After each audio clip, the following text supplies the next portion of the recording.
Alright, today we're working on my 2015 Jeep Wrangler.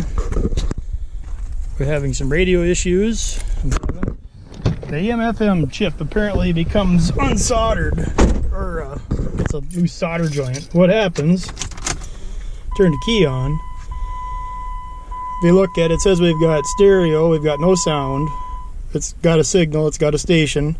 If I go to CD or satellite, works fine. It'll play.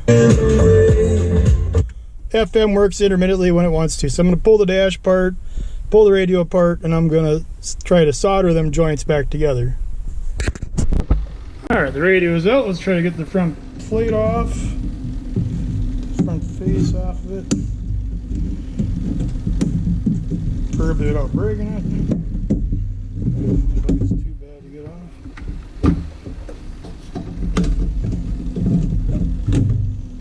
Front face is off the radio.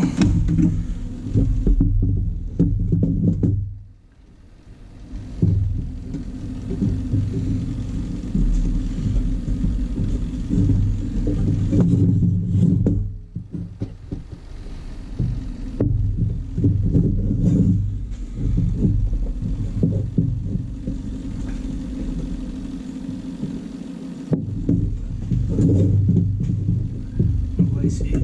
You got a pry right there.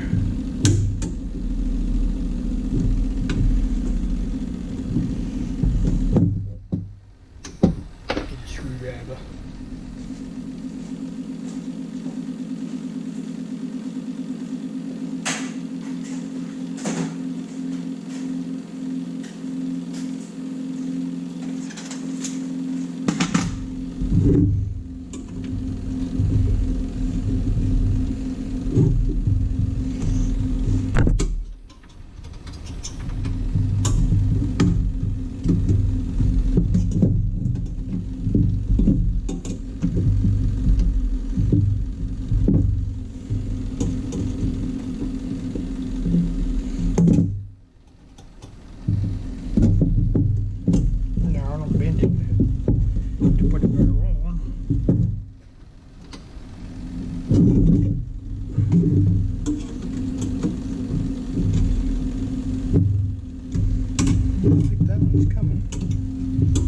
It's interesting how that many screws in there.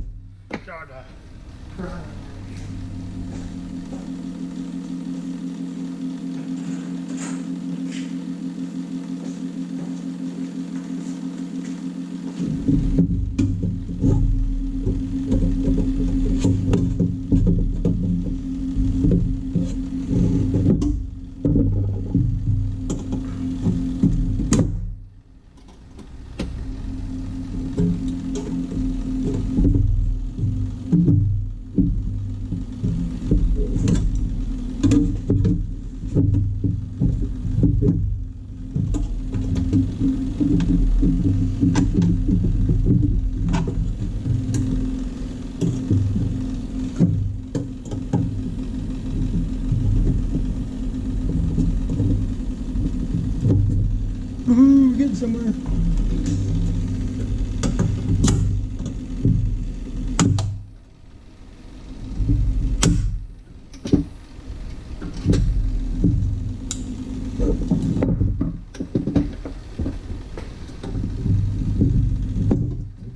We're in.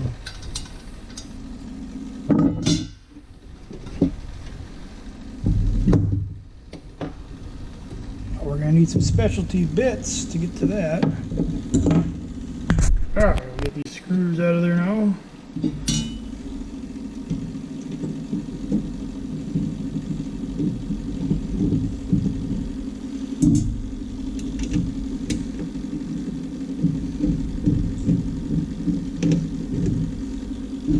There's a little mini computer fan in this radio. The amplifier's somewhat decent, maybe.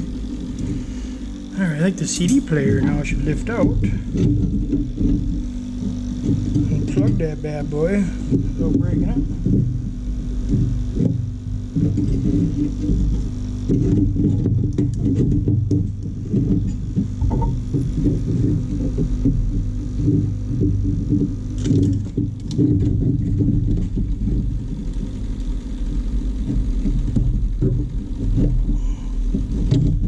is out. CD player is out. Supposedly the chip that's got a bad solder joint is this guy right here. And I'm going to try to backflow that.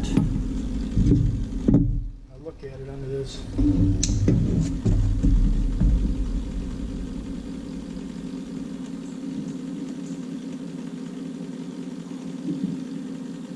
I see one that doesn't look good. It looks like it's right there.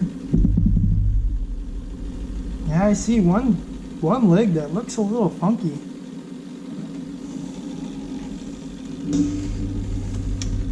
First thing I'm going to do is put a little flux on here right away.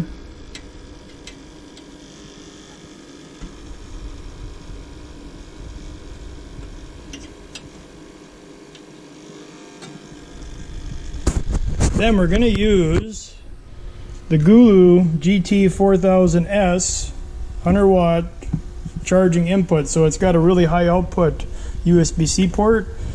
We're going to use the TS101 soldering iron that I got off of Ivan from Pine Hollow Auto's Amazon store, which is an awesome soldering iron. If I power this up, it supplies plenty of power to this to work. And I'm gonna do is I'm gonna put this thing all the way at like 400, so we at 400 degrees. And then we're gonna let that thing heat up, and I'm gonna tin it, and then I'm gonna just run over these real gently and get a little extra tin on them solder joints, and I'm gonna look at it with a magnifying glass to make sure I didn't bridge any. I've practiced at work a few times. It wasn't that hard. I think I can pull it off. Here goes nothing.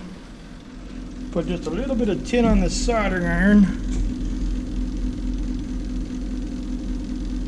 Just a little tin on there.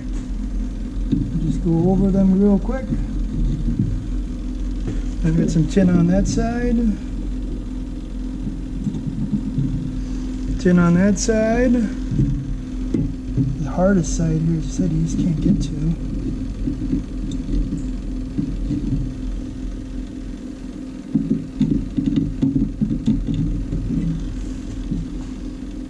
I might have bridged one. We'll see here.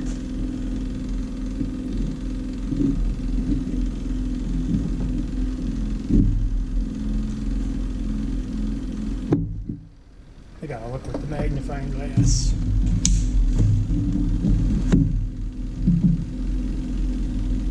Yeah, I think I did bridge one. Probably the one that's giving an issue. So I'll get some of the solder off of this thing and I'll try getting that bridge unbridged.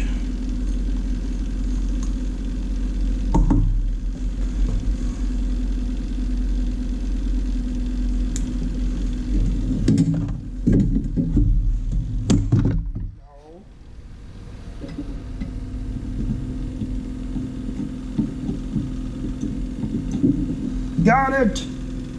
I think I got it. Yes, sir. None of them are bridged. Well, I guess we reassemble and see if this bad boy works now, or am I just going to buy a whole new radio for this guy? Now it's the moment of truth. Hey! It's jamming now.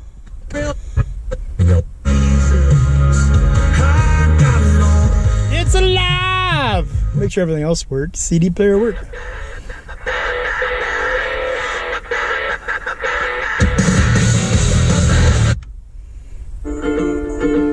Fully functional, baby! So the highlight of this would be this soldering iron is pretty awesome. The soldering iron came with the silicone cord. And most people I see, they'll cut the original. It has a power supply that comes with it. This big power supply here. Yeah, that cord's not very useful, and I just happened to try this cord with this Gulu charger, which says it can do, let's see, USB-C in and out, 100 watts max. It could boost that port all the way up to 20 volts and 5 amps on this Gulu charger. The silicone cord that came with the soldering iron is amazingly flexible. I mean, it could be probably 30 below outside. This thing will probably still flex. Yeah, go to Ivan's store on Amazon and pick yourself one of these up. This is an awesome soldering iron. I put together this kit because this would be kind of nice to have the flux and everything in there, the solder suckers, and then the soldering iron can sit in the top.